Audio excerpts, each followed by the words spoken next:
আর্থসামাজিক উন্নয়নে বাংলাদেশের প্রেক্ষাপটে কারিগরি শিক্ষা ছাড়া অন্য কোন বিকল্প নেই।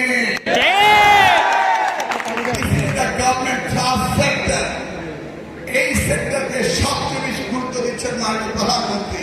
তোমরা বুঝতে পেরেছ? এবং এটার দায়িত্ব পেয়েছি আমি।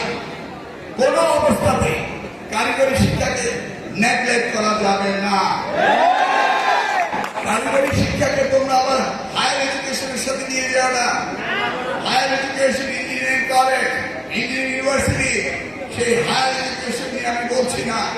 দক্ষ মানব সম্পদ তৈরি করা, সেই কারিগরি শিক্ষার কথা বলছি।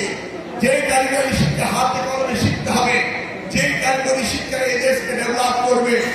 যেভাবে জার্মান, জাপান, ইউএসএ, কানাডা কারিগরি শিক্ষায় তারা উন্নত হয়েছিল বলেই তারা পৃথিবীতে সবচেয়ে বড় দেশ হয়েছে। এই কারিগরি শিক্ষার কথা বলছি।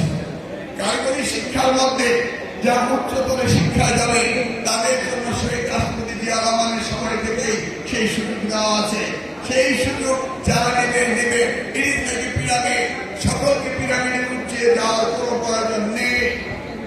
কারিগরি শিক্ষা হচ্ছে স্বল্প সময়ে হাতে কলমে শিখে রুটি রোজগার করে দেশকে স্বাবলম্বী করা, পরিবারকে সচ্ছল করা, সমাজকে সেবা করা। এই কারিগরি শিক্ষার মাধ্যমে আমাদের রেমিটেন্স বিপ্লব আনতে হবে।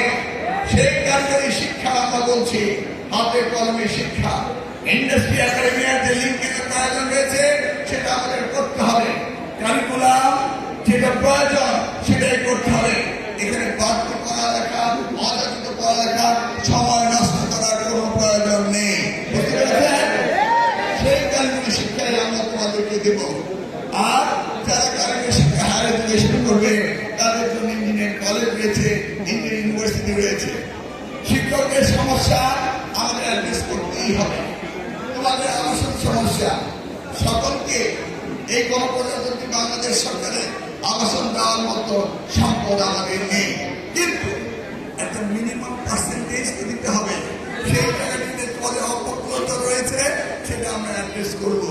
কিন্তু সেটা তুমি বসে থেকো না, কারণ তোমাদেরকে লেখাপড়া করতে হবে, পরিবারকে দেখতে হবে এবং দেশকে দেখতে হবে। আমরা অত্যন্ত ভাগ্যবান বাংলাদেশ। কারণ থেকে জানো, এই তোমরা ৪,৫০০ স্টুডেন্ট এই ক্লাসের স্টুডেন্টদের এই ধরনের নামি দামি পরিবেশন পৃথিবীর অন্যান্য উন্নত বিশ্ব রয়েছে, কিন্তু ছাত্র পাওয়া যায় না। আমাদের দেশে মানব সম্পদ, মানবে ভরপুর।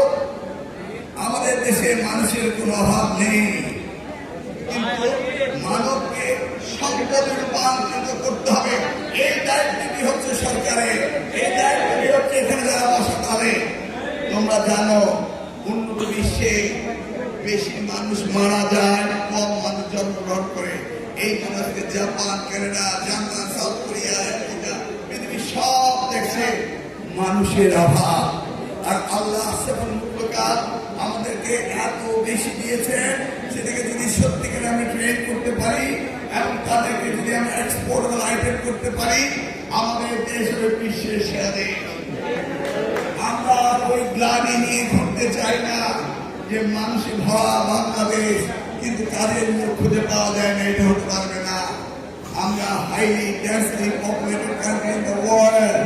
আমরা চাই আমাদের কান্ট্রি হবে ডেন্সলি হিউম্যান ক্যাপিটালে ভরপুর দেশ। বাংলাদেশকে করতে হবে আমাদের। ক্লিয়ার? এই সরকারের উদ্যোগ কারিগরি শিক্ষা। আমরা প্রত্যেকটি জায়গায় কারিগরি শিক্ষাকে গুরুত্ব দিচ্ছি, আগামী বাজারে কারিগরি শিক্ষাকে গুরুত্ব দিচ্ছি। অতএব তোমরাই হয়েছে ভাগ্যবান যারা কারিগরি শিক্ষায় আছে। আমি আর বক্তব্য দীর্ঘায়িত করি না, আমাদের বোর্ডের মিটিং রয়েছে, সেখানে আমরা যাবো। আপনাদের সকলকে ধন্যবাদ। আর অভিভাবক যারা রয়েছেন তারা সন্তানদের সহযোগিতা করে, শিক্ষক যারা রয়েছেন আপনাদের যে সুবিধা অসুবিধা আছে এগুলি একটি একটি করে অ্যাড্রেস করা হবে। কোনোটাকেই আনটাচ রাখা হবে না। সরকারের দায়িত্ব আপনাদের সমস্যা শোনা এবং তার সমাধান দেওয়া। সরকারের দায়িত্ব সমস্যা বাড়ানো নয়, সরকারের দায়িত্ব যুদ্ধের সমস্যাকে রেখে দেওয়া নয়। ক্লিয়ারলি বুঝেছেন? এখানে আপনাদের বিগত সরকারের সময় শ্রীলঙ্কা থেকে ট্রেনিং করে টাকা নষ্ট করা হয়েছে, কিন্তু রেজাল্ট আমি দেখিনি।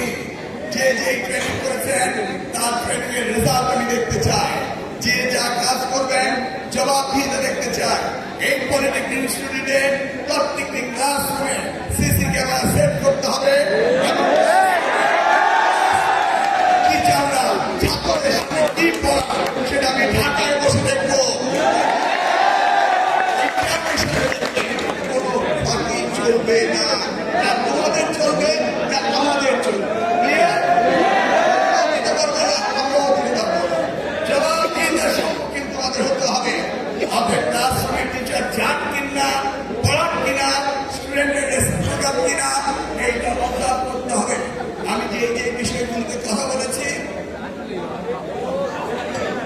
এই বিষয়গুলো এখন আমাদের মঞ্চে যারা আছেন তারা 3 দিন করে তাদের কমিশনারি ওয়ার্ক করবে। কারণ এখন বলেছি, এখন তো হবে না। ওনারা বলে দেবেন যে আমরা এটা করবো, এতদিনের মধ্যে করবো। সেইটা শোনার জন্য একদিনে 3 মিনিট করে বক্তৃতা দেবেন। ধন্যবাদ।